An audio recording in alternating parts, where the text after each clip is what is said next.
What is up, beautiful people? It's your girl Mercedes back with another video. How we doing? How we living? How we rocking? How are we feeling on today? Have we practiced gratitude today? If not, let's do it together. I am grateful to be able to be here today and present you guys another video that can help transform your life, to help you overcome some tendencies, beliefs, or habits that have been blocking you from aligning with a better version of yourself, or down that lifestyle or way of life that you are aspiring to live. That's what I'm grateful for today. Let me know in the comments down below what you're grateful for. Let's start the conversation down below. You know what I'm saying? Today we're going to talk about 10 signs that you might fear intimacy. And if that is something that you are aware of, or want to become aware of, that this could be something that you are tending to do and want to work towards overcoming it, stay tuned for all 10 signs. If this is your first time to Unapologetically Mercy, welcome. It's your girl Mercedes, and here at Unapologetically Mercy, we talk all things self-love, self-development, astrology, entrepreneurship, and sometimes a little bit of everything else in between. And if you are a returning viewer, welcome back, gang. How you doing? How you living? How you rocking? And don't forget to like, comment, share, and subscribe to this channel so you don't miss any time that I upload any new content. With all that out the way, my God, Mercedes, let's actually dive into these 10 signs.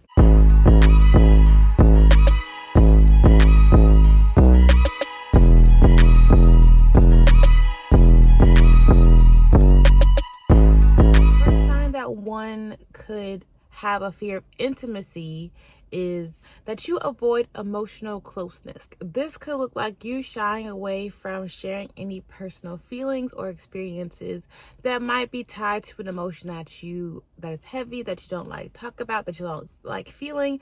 So instead of you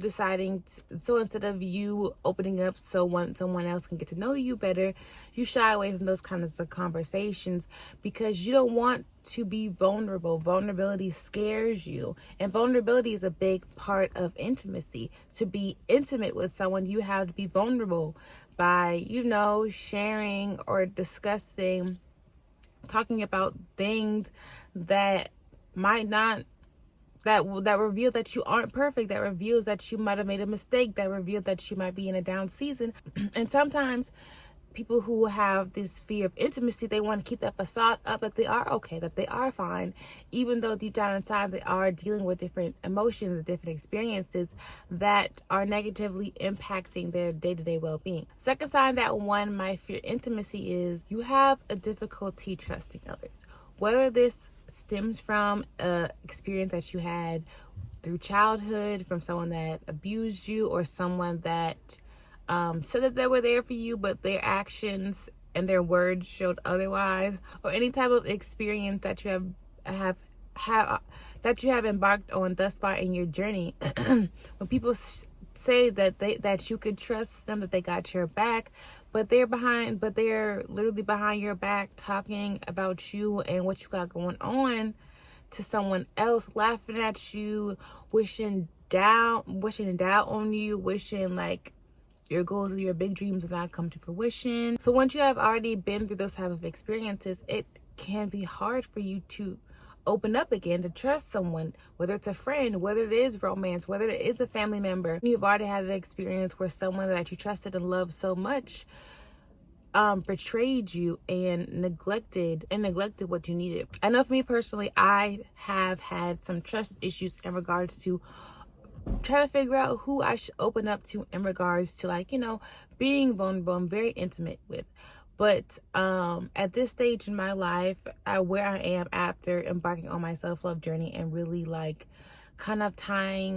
releasing ties to old friendships and old connections that once were for me, I notice that I'm more protective, and I guard my emotional experiences, my vulnerability more than I used to, because one, not everyone deserves access to all of you. Some people only need a certain amount of access to you. But for me, I want to be deep. I want to be vulnerable with someone, and I do have when I say a very slim circle that I can do that at this current moment.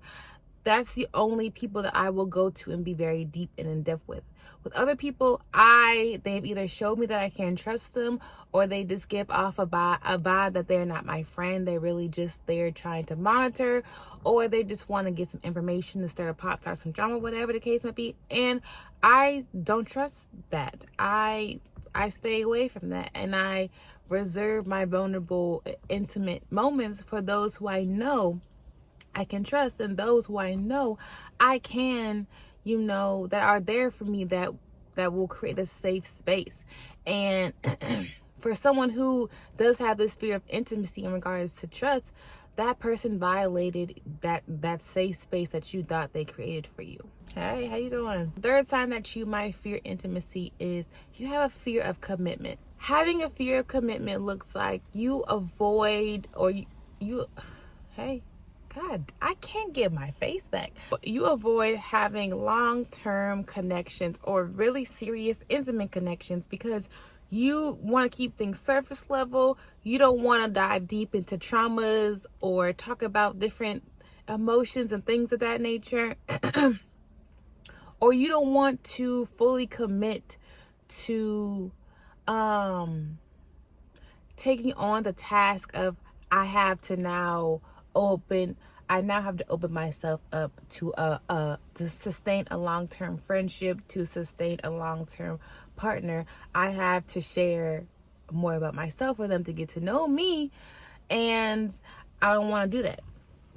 Or I am afraid to do that, so I might beat around the bush or hope that they can read between the lines, or that they can read my mind, that there might be something going on with me, or I'm not okay, or whatever the case might be. But in order for someone to have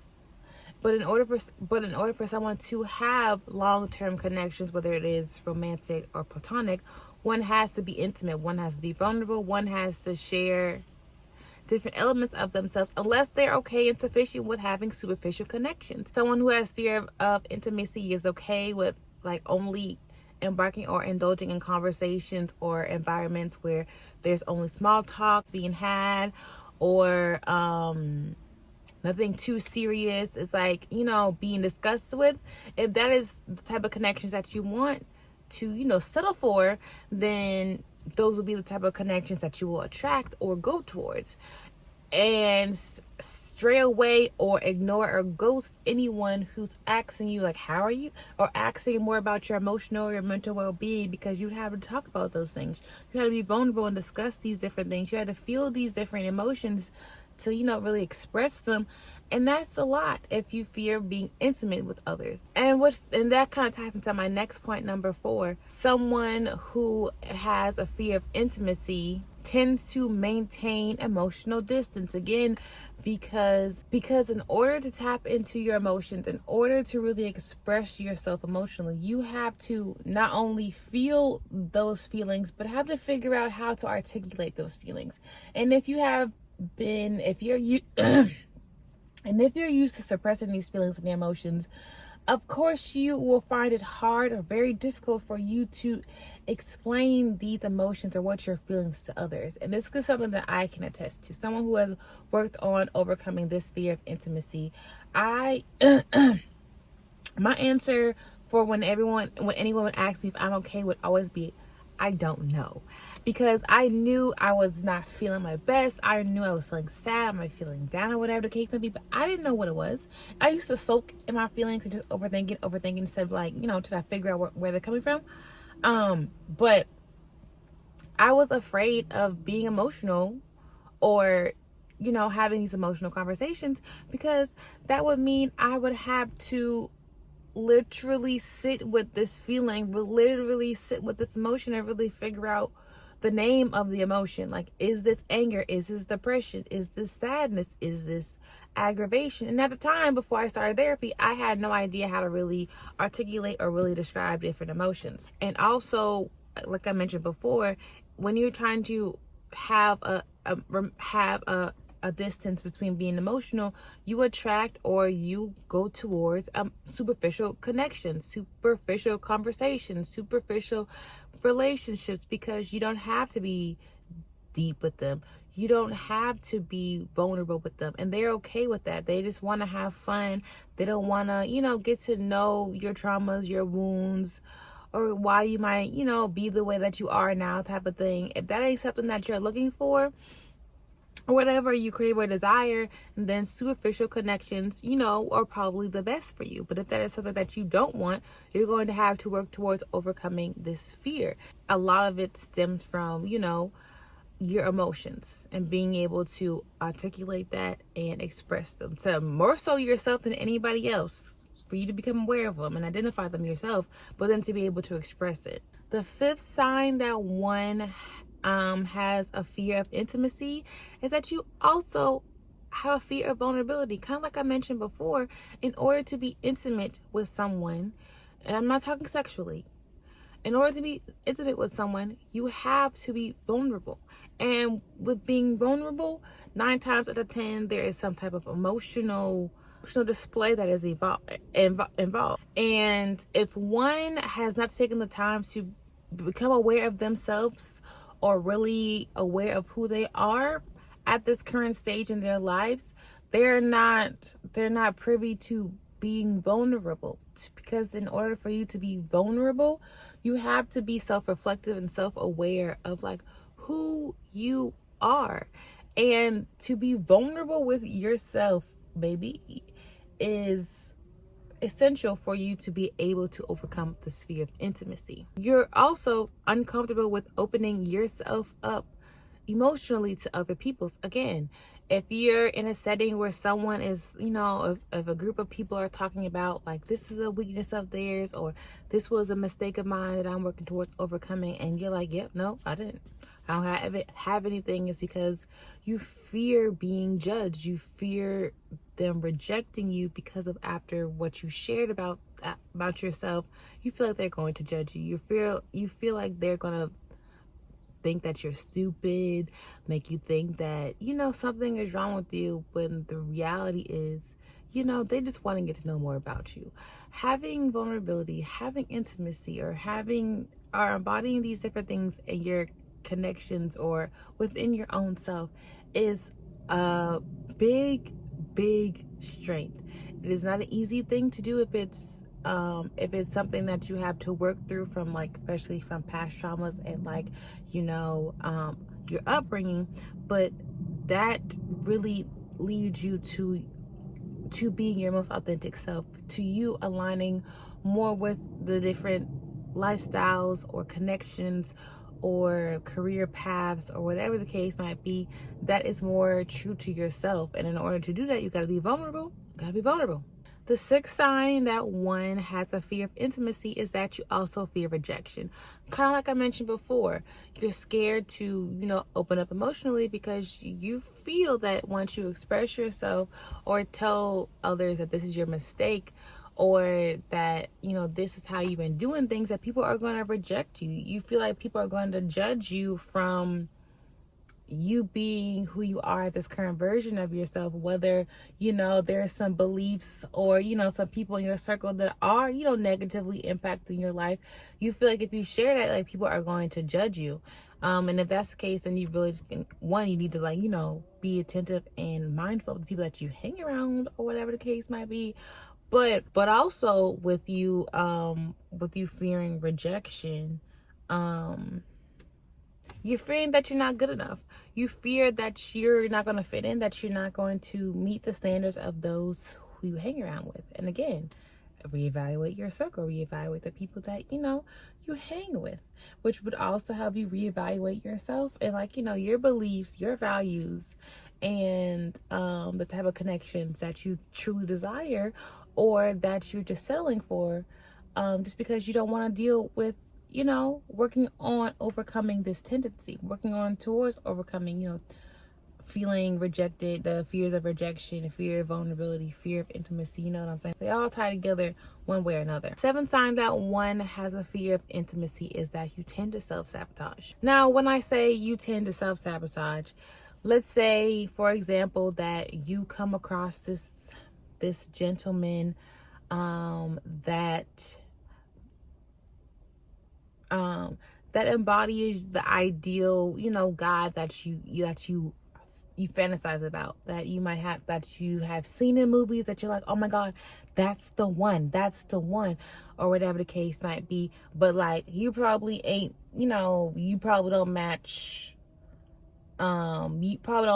his vibe, his vibration, some of his behaviors, his tendencies, whatever the case might be, whatever. And like, he approaches you, wants to get to know you, this, that, and the third, and like, you could either one say, no thank you, I'm not interested, I got a boyfriend. No, you don't got a boyfriend. I'm saying me, because I used to be me at one point in my life, my God. Or you're getting to know this person, and because you have this fear still of like not being able to trust people, because you haven't taken the time to really deal with those past issues deal with those past issues that did cause you to lose trust in others. You feel like you can't trust this guy. You can't get close to this guy because you can't trust him, because he's probably going to do you dirty, like your past friend, your past relationship, your past close family member. You feel like he's going to do the same thing that you've already felt before. You feel like he's going to do the same thing that you've already experienced before. And because you know that you don't want to experience that, you don't want to go through that, you self-sabotage by, ghosting him, or your actions towards him just doesn't give that you're wanting to get to know him, or really connect with him, or really spend time with him the way that you might have said that you want to at the beginning. And then your true colors are really showing, and then he's had enough of you treating him this way, and he knows his values and his worth and what he wants and he doesn't want, and he respectfully leaves you where you are. Then you're like, see, I knew I couldn't trust him, because I knew he was going to break my heart, like just like the other ones. That's my example, because baby, I used to do that sometimes with like the good guys. I used to always go for like the bad boys. Bad boys used to be my thing, until I realized the bad boys were only in alignment with the unhealed trauma that I was at in my life, until I did my healing, you know what I'm saying? And so working on that. But like, baby, listen, those who know, they know. And this example kind of also ties into my next point. So the eighth sign that you have a fear of intimacy is that you tend to choose unavailable partners. Ooh, talk about talking a personal attack, baby. A personal attack. Yes, I feel personally attacked by my own self. Ain't that some stuff? But yes, because I fear being able to be vulnerable, open up, and can't trust a guy, or feel that I'm not good enough, that I don't know my value or my worth, or that because I fear being rejected, I have to fit in. I have to move a certain way, be a certain way to fit in, to be liked, so people don't reject me or judge me. And I'm emotionally unaware of my own self, so I'm going to attract emotionally unavailable people, because baby, you are also emotionally unavailable. If you can't be emotionally available with yourself, if you can't have some sense of emotional intelligence, if you can't be aware of your different emotions, your feelings, and things of the third, you're going to attract that. We attract where we are in life. So if we are continuously attracting connections that are unavailable, people that don't show up the way that they're supposed to, that means there is something within us, in our energy and our vibration, that we have either continuously kept pushing down and ignoring, or it is repeating, because it is telling us, hey, like, if you want this true love, this life partner that you really desire, that's just rare, and you're not settling, you gotta be emotionally available yourself. You might be like a hopeless romantic. I want to use myself like as an example. You used to be a hopeless romantic. You used to feel like, the Disney movies. I'm like, ooh, that's what love gonna be like. That's what it is. That's what it is. And also my parents were both not the most they didn't really talk about their emotions. That wasn't something that they like really showed me as I was growing up. So I felt like that was like the norm, not expressing myself, keeping things to myself. But for my mental well-being, that just was not sufficient. And I didn't want to continue living my life the way that I was, because I just was very unfulfilled, felt very depressed, very down. And I don't want to repeat the same cycles that they did. And that's also 100% not like, their fault, because that's just, what they have learned from their parents, and the cycle continues. But I want to break that cycle. But I used to always attract guys that were emotionally unavailable or distant. They would say that they were interested in me, wanted to take me out, or wanted to get to know me, this, and a third. But like, baby, we ain't going on no dates. Baby, like, I would always have to be the one to, like, sometimes, like, I would always be putting in more effort than the other, or like showing up for them as I'm already a girlfriend, or I'm already someone that they should, have on their corner, have, for them to see my value and my worth. And like, they didn't really care. 9 times out of 10, when I had an inkling that like there was somebody else, or I was just the side chick, or I was only there because I have this great rare energy that people love to be around, and I used to give so much of myself. I used to people please so much, to the point where like I didn't realize it until I did my own healing journey and realized how I impacted, or how I played a part in like the different connections that I used to attract. And baby, I know now my life partner would be nothing like the people that I used to, go towards or chase after, or beg them to see my value, beg to see my worth, because I become so vulnerable with myself. I have developed an intimate connection with myself. I'm aware of what I want and what I don't want, and things I'm willing to tolerate and not willing to tolerate, and have such strong boundaries now that like, if it ain't an emotionally intelligent, emotionally secure man, I don't want him. I'll be content and okay with being single. I would rather be single instead of settling. I used to just want a relationship just to be in a relationship. When I was emotionally unavailable, had no idea how to be vulnerable, that kind of stuff, to like a deep level, that like at the time I only wanted a relationship to say I was in a relationship. I was, I had a partner. But now, post, 5-6 years in healing, get the hell, I'm like, I'm not settling. If you're already showing me signs, red flags, you're showing me something that I'm not willing to tolerate, or like, yeah, no, this is me, peace, automatically, I'm not here to waste your time or my time. So hopefully that example makes sense and ties into it. I kind of like went off subject, but I felt that personally, and I had to like, let the girls know who've been there, felt that, there, whatever the case, some people, that you're not alone. But baby, we can work towards overcoming that, so we can, align more with our life partner, align more with the person that we're destined to be in this lifetime. Okay, this is just a hopeless romantic talking here. Let me move on. The 9th sign that one fears intimacy is that you have a difficulty expressing affection. You find it hard to express love or affection to others. Again, whether this stems from your upbringing, whether you didn't really see that growing up, or what you saw as a child or growing up, what you thought what love was is really not what love is for you, and you're not aware exactly of what that looks like for you. You really weren't exposed to how to be affectionate, how to love. And of course, there's different love languages and different ways to, express your affection and your love for someone. If your parents or your your legal guardian didn't like embody those type of tendencies, or they were very like abusive, whether it was emotionally, physically, sexually, whatever the case might be, you know, you feel like that's what love is, or that's what it ties to. Not to say like you necessarily seek out those type of connections, but you just naturally attract those types of things just because, you know, you are a product of your environment, whether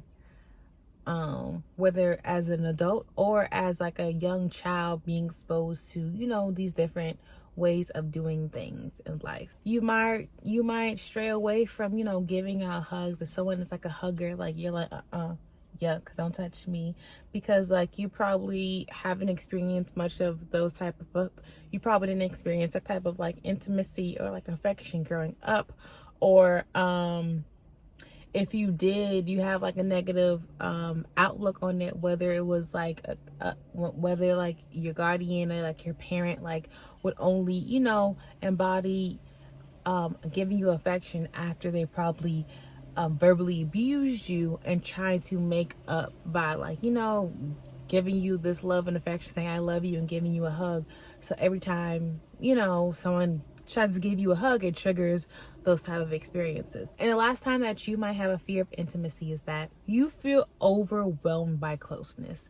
Again, let's say you come across someone who has no problem with like having deep, intimate, emotional conversations, and like you might ask them like, you know, how are you or whatever, and instead of, you know, them giving you like, oh, I'm fine, my day was okay, they go in and they're telling you like, you know, X, Y, and Z of what happened, or how these different things gonna make them feel, or like, you know, what they might have brought for them, and you're like, this is too much for me.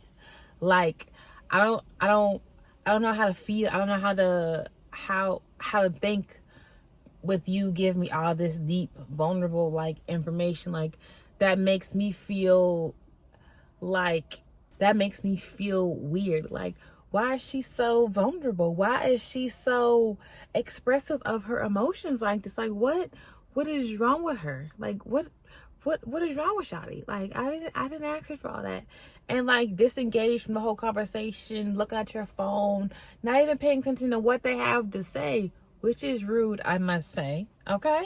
But once they are, you know, having these type of conversations with you, you might not even have anything else to say or respond, because you're like overwhelmed, because you're like, oh my God, she really just like, you know, had all this to say, and all I said was 2 words. Like, is there something wrong with me? It's like, or, you know, it makes you have to like look at yourself again. Like, am I really okay? Am I really fine? Or is there like something more to, you know, could lead to more self-reflection. Or you also just might like, I don't want to even dive into that reflection, that we're going to deflect and push all of those feelings that I might try to come up from this interaction. I'm not even gonna allow it to get there. I'm not even gonna allow it to get to a point where I need to be, you know, intimate or vulnerable with somebody else. So when you feel like someone's getting too close, or wants to be too vulnerable with you, or expecting you to be vulnerable with them, you shut down, you disconnect, you ghost. You know what I'm saying? Because that's too much for you. You don't have the capacity at this moment to accept someone being emotionally available, emotionally expressive, vulnerable with you, because that's something that you don't embody, or you're not used to. And since it's foreign or unusual to you, you feel uncomfortable. It brings up anxiety. It makes you want to stay away from it, because it's triggering, because it's honestly triggering something that you need to deal with, and to like, you know, stop suppressing. You know what I'm saying? Especially again, like I said, if you are wanting to have like emotional secure, emotionally deep, like authentic, intentional like relationships, that's something that, you know, is gonna keep triggering you, because you've been saying like, hey, I want authentic, I want people in my life that I can trust, I want people that I can show love or be vulnerable with. You know what I'm saying?